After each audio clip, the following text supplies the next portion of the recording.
I'm really excited to be here. And I wrote out my question because I might cry. My question is in regards to my relationship with my son, Jeremiah. A little bit of background, and I know you're going to jump all over this, but... We are restraining ourselves since you've written it out. I got sober when Jeremiah was 10, and there was a lot of neglect prior to and after getting sober. Jeremiah is now 28 and has been in prison on 2 separate occasions, totaling 4 years. Colorado is a 3-strikes you're out state, and Jeremiah is headed for the 3rd strike. Although the reasons he was in prison the first 2 times were mostly from his lack of ability to make good decisions, usually while under the influence, this time he is stealing money and drugs from family and friends, and it's just a matter of time whether someone turns him in or beats him up. His family has stood beside him through all of this, and they continue to love him while not approving of his actions. I have grown tremendously in my relationship with Source, and some of the time I'm able to have peace no matter what he is doing, and sometimes I'm not. You, Abraham, have turned me on to virtual reality, and I've been practicing seeing him happy and our relationship rich and wonderful, and this has been very freeing. But lately I'm more full of fear, and I'm imagining all kinds of things. And a lot of it is the heartbreak of him going to prison again. The key things are, I feel responsible for not teaching him life skills and truths, which to me is a little bit different than guilt. Responsible, guilt, 2 different things. I want to know how to feel the feelings as his mom and how to know the highest truth about him at the same time. I do not want to neglect him again by not helping him in some way if that is what I need to do. I am so sad that he's so disconnected from Source. Excuse me, now I'm snorting. And I desperately want him to wake up. And I started to say before it's too late, I know it's never too late. I know he's going to make it. I know he's there. It's me that I need to stay connected to Source. I do not want to use him as an excuse to disconnect from Source. I know the greatest gift I can give him is my connection with Source, and I want to stay focused on the truth about him. Hooey. Well, we know it is not an easy thing when you have so much that you have been observing, and then you have these vibrational responses to what you're observing, to all of a sudden, just out of the blue, start picking different vibrations. And yet, that is what we desire for you. Talk to us just a little bit about this 3 strikes you're out. Could he go to another state and get 3 more strikes? Or would it not make any difference where he is as he got only 1 to go? The reason that we are asking this is because your civilization, your society has put you into a position that is opposite of the way the universe is really established. In other words, the way it really is that source energy continues to flow no matter what. And there is never a diminishment of that flow. So it's not 3 strikes you're out. It's not 30 strikes you're out. It's not 3 million strikes you're out. It is that you are always in. Well-being always abounds. And so what we would consider, if we were standing in your physical shoes, is backing up from the flimsy laws of the secular state and tapping into some more universal laws that say well-being abounds no matter what. Begin approaching it from the position that you never get it done and you never get it wrong. And the reason that you cannot get it wrong is because you never get it done. It is an interesting thing in an environment that preaches rehabilitation to have something in place that says there is no room for rehabilitation. In other words, if you make this mistake 3 times, then you get no more choices. And we say there could not be anything more absurd in all of the universe than that. And it is our promise to you that something that absurd must fall of its own economic weight. You as a society are not going to be able to financially support everybody that messes up only 3 times. They're going to have to extend the limit. In other words, it's not going to be very long before more of you are in jail. And you know, when you're in jail, it's like being in a hotel. They have to feed you. They have to clothe you. They have to take care of you. In other words, it is our promise to you that this law cannot stand. It is not economically feasible, and it is not possible in light of the way the laws of the universe are. In other words, it is our promise to you that this law cannot continue to be. Another law will supersede it. They will revoke it. They will undo it. And the reason that we're giving this to you is not because we believe as you do that it is inevitable that he is on his way to his third strike. We think it is inevitable that he will continue to rebel. We think it is inevitable that he will continue to not please a whole lot of people, but we do not think that it is inevitable that he will end up with his third strike, and we do not think that it is inevitable that even those that have 3 strikes will then be incarcerated forevermore, because we can feel where this is all moving. In other words, your society as a whole is going to gain growing awareness that this is not the answer.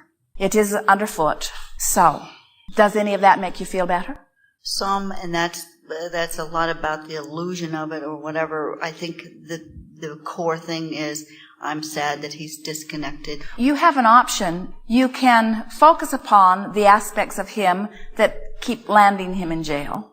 Or you can focus upon an aspect of him that is less troubling. In other words, you have that option. And it feels to you like he is on this track and that he is one entity, and so much of the entity that is him is negative in nature as far as the way it affects you, that whenever you think of his name, it activates a vibration that does not feel good. In other words, when you think of this person, is your vibration more hopeful or pessimistic? No question. Everyone can feel it. So now let's ask a series of these questions and see if we can help you find some movement in here. And we want to do this. What we want to say to you is just don't think about that and you will feel better. But when there's something that is so important to you that's tied into so much of your experience, it's hard not to think about it. Even so, we still encourage you to go to these virtual realities and don't take your son with you. Don't go there to try to fix it, because we want you to hear this. If you go there and take him there, all you do is take the activated vibration that isn't serving you into virtual reality, and now you've just messed up virtual reality. Until before long you make it a tool that does not work for you. So don't muck up virtual reality. Let it remain the pure thing that it is. In other words, let it be the place that you go, get feeling good, and get out. Go, get feeling good, and get out. And we'll come and do some of those with you here in a moment. But before we do that, let's see if we can find any relief relative to this specific subject by asking a series of these questions. So, when I think about my son, I feel more worried about his future or more optimistic about his future? More worried about his future. When I think about the system as it exists, I believe that the system knows all the answers or is still looking for answers. Still looking for answers. When I look at the system of justice, I see that it is deteriorating or improving.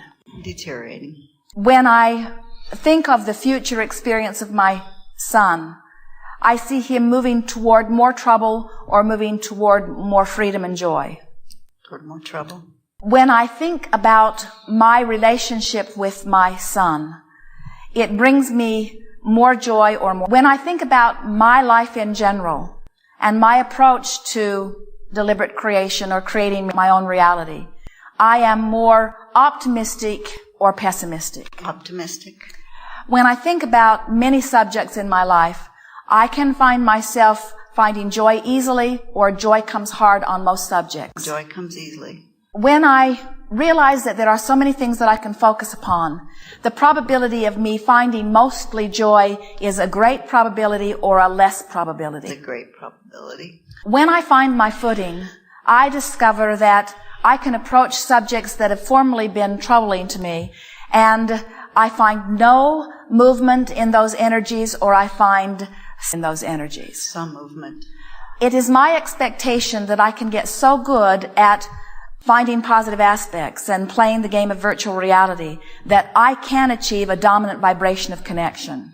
I can. From my place of having achieved a dominant vibration of connection, as I hold my son as my object of attention, his experience will be enhanced or detracted from. Enhanced. It is potentially probable in my immediate future that I will be able to hold him as my subject of attention and feel good, or it is unlikely that I will be able to hold him as my subject of attention and feel good. I can hold him as my subject of attention. You see, you've already found your footing.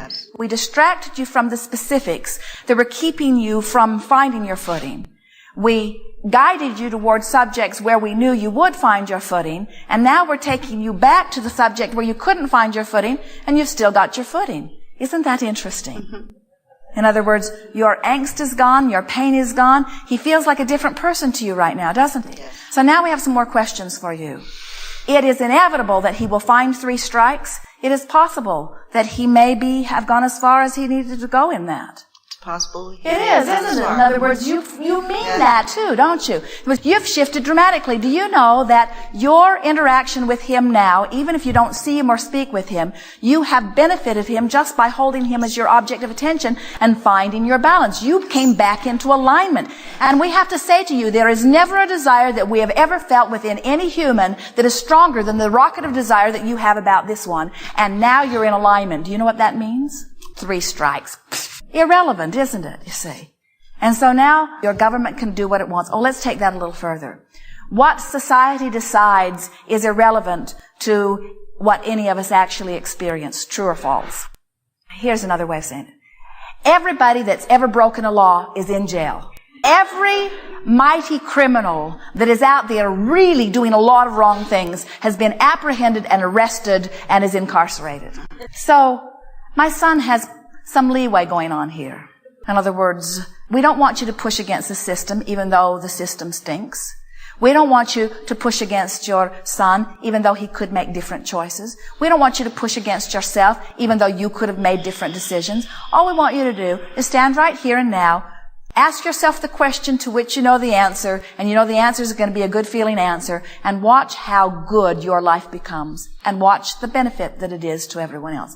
So our encouragement to you is to seek joy, follow your bliss, play with your virtual reality, get feeling good. Don't be unhappy if something happens that activates that vibration that is worrisome again. Don't even feel bad if you get feeling as bad as you felt at the beginning here today, because now you know what to do about it. Your unhappy spurts will become further and further apart. They are. Your joyous spurts will become more and more dominant. Yes. You'll reach this place where everything that is not feeling good will become irrelevant to your experience. And for some, that feels uncomfortable because you have needed to make negative things relevant in order to justify your existence or in order to give yourself purpose.